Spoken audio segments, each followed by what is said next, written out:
Palace is writing a new chapter around Prince George, aligning every step with centuries-old royal tradition and the exacting scrutiny of the 11th century. The young prince will turn 12 on the 22nd of July, 2025, and from that day forward, he formally embarks on the same path once trodden by his great-grandmother, grandfather, and father. Henceforth, every public smile and handshake will serve as rehearsal for the crown. The first significant adjustment revives a travel rule older than jet engines: direct heirs must not fly together. Until this summer, security services quietly turned a blind eye, allowing George to accompany the Prince of Wales on overseas holidays. Now, with the school year ending, father and son will fly on separate flights, a reminder that a single tragedy must never jeopardize the line of succession. Within the palace walls, George's timetable already includes lessons in constitutional governance. Tutors explain weekly royal boxes, sealed packets of state papers, along with the extraordinary powers of the sovereign and why the monarch formally opens but never debates Parliament. Each lesson lasts 40 minutes, scheduled after Latin and before football practice, in a curriculum designed with child development experts to mirror an ordinary school day. Public engagements are the second pillar of his training. So far, the prince has attended 15 events, a balcony salute, 2 appearances at, participation in the Platinum Jubilee, and a ceremonial role at the coronation. That number is slated to rise to 25 by the end of 2026, with the addition of short receptions for veterans and services in regional cathedrals. Every appearance is recorded, analyzed, and assessed for poise, empathy, and situational awareness. His most demanding test looms on the 8th of May, when the United Kingdom and its allies commemorate the 80th anniversary of victory in Europe Day. Fewer than 150 surviving Second World War veterans will gather in Bedfordshire for an evening service. George is expected to shake at least 10 of their hands, an event organizers describe as a rare symbolic bridge between generations: those who defended the constitutional monarchy and the one day destined to embody it. Prince William and the Princess of Wales map out each engagement according to a long-term psychological strategy, following the gradual approach once used by the late Queen. Short assignments, clearly defined goals, swift departures, and meticulous feedback. Insiders say a flexible target of 4 outings per quarter strikes a balance between press interest and academic and athletic commitments. As aides put it, childhood first, protocol second, but both must coexist. George continues his education at school, where annual fees run to around £24,000 and average class sizes number 16 pupils. He plays rugby in the midfield and holds second chair in the junior school orchestra. Teachers confirm the curriculum is unchanged, save for enhanced security on field trips. No parents, no photographs, no social media posts, no exceptions. At Windsor Castle, restorers are conducting microlessons in the inventory book, containing every state sword, portrait, and carriage. George learns when pieces of the royal collection go into restoration and pores over the archives of the Chapel of St. George to understand how monarchs are admitted to the Order of the Garter. These sessions take place off camera, listed discreetly as private instruction. The timing is delicate, given public concern over King Charles's oncology schedule. Bulletins in February reported stable treatment tolerance, and in March his engagements were slightly reduced.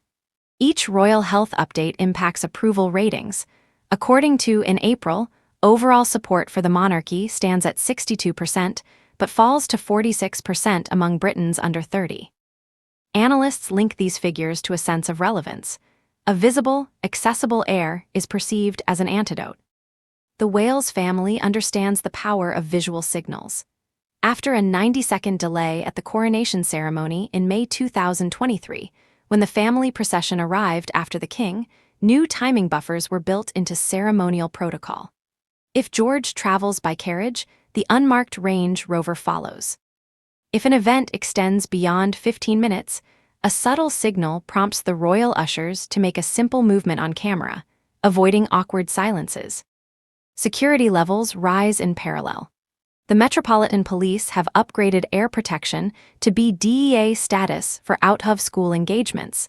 the same category used for the Prime Minister, deploying plainclothes officers and real-time social media monitoring.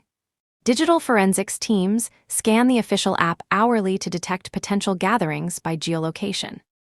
Cultural heritage economics also come into play. Visit Britain reports that royal tourism generated £4.9 billion in 2024, about 2.7% of all visitor spending. Each public outing by the heir opens a 7-day window in which online palace ticket sales increase by around 12%. Charitable foundations note similar spikes. The Charity Aid Foundation records donation rises of 8 to 15% after royal children appear in national news. On the international stage, heirs such as Spain's princess and the Netherlands' princess delivered public speeches before their 18th birthdays. British planners prefer a deeper preparation, with an eye toward a reign beginning decades hence. Actuarial tables estimate George will not become monarch before the late 2060s, calling for a normal childhood now and intensive service later. A recent BBC interview with Prince Harry complicates perceptions. Reiterating grievances from his memoirs, the Duke of Sussex accused the institution of neglecting mental health. The palace has declined to comment, but headlines inevitably link the sibling rift to future heir responsibilities. A March analysis by 7data estimated £3 million in lost pledges within 72 hours of negative press. The Wales family's counter-strategy emphasizes unity. Birthday portraits still shot by the Princess of Wales convey domestic warmth. When the family missed the late Queen's funeral, criticism intensified. When George participated in the coronation, public sentiment rose by 9 points. The Royal Press Office tracks such fluctuations in real time.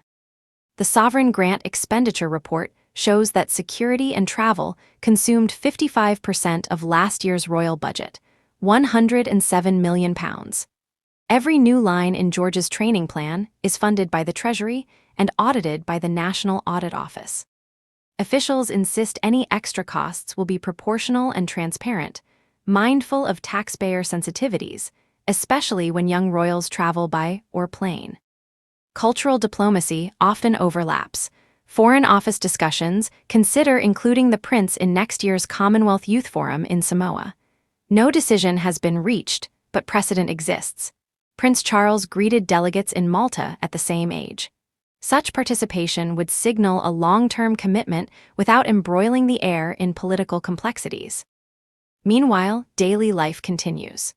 The prince trains at his local football club, attends piano concerts, and recently won the junior category of a photographic contest with an image of deer at sunrise in Windsor. Small achievements that build the image of a relatable, grounded heir, an invaluable asset in an era of constant online comparison. Seasoned voices endorse this approach. Field Marshal Lord calls controlled publicity the best insurance for ceremonial succession. Historian Dr. agrees, noting that living connections between military experience and future monarchy hold irreplaceable educational value. Republican groups, too, tread cautiously. They acknowledge the prince's right to a private childhood and focus critique on constitutional reform. Even dissenters concede that well-orchestrated appearances by the young prince are preferable to sudden interventions by adult royals. After trooping on the 14th of June, planners' attention will shift to the 6th of June, 2026, the 80th anniversary of the Normandy landings. Prince William will lead the delegation, and his eldest son may attend the International Memorial Ceremony for the first time. If confirmed, the tight schedule will bring the young heir face-to-face with veterans whose average age now exceeds 98, a living link between schoolroom history and first-hand testimony.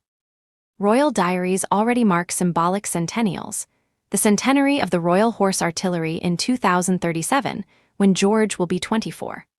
Roughly the same age at which Queen Elizabeth II first addressed Commonwealth leaders, early public exposure aims to prepare him rhetorically for that moment, evoking her celebrated 1947 speech in South Africa. Medical uncertainties remain in focus. Should King Charles require an extended hiatus, Regency laws grant powers to the Privy, Queen, the Prince of Wales, the Duke of Sussex, and Princess Beatrice. Prince George cannot enter that circle until adulthood, but preparation for even such a distant possibility begins with every small greeting and practiced protocol. The public will see the heir one last time this summer at the Garter Day service in Windsor. He will follow senior knights in procession. It may last only seconds on screen, but every measured movement is another lesson on his journey. For those watching the monarchy's long game, the message is clear. Succession is never left to chance. As schedules tight, curricula deepen, and the young prince trades school routines for constitutional instruction at a pace designed to preserve both national identity and the institution itself. The success of these preparations, from victory in Europe to trooping to Normandy, will be measured in the quiet confidence and restraint of moments connecting past sacrifices to Britain's sovereign future.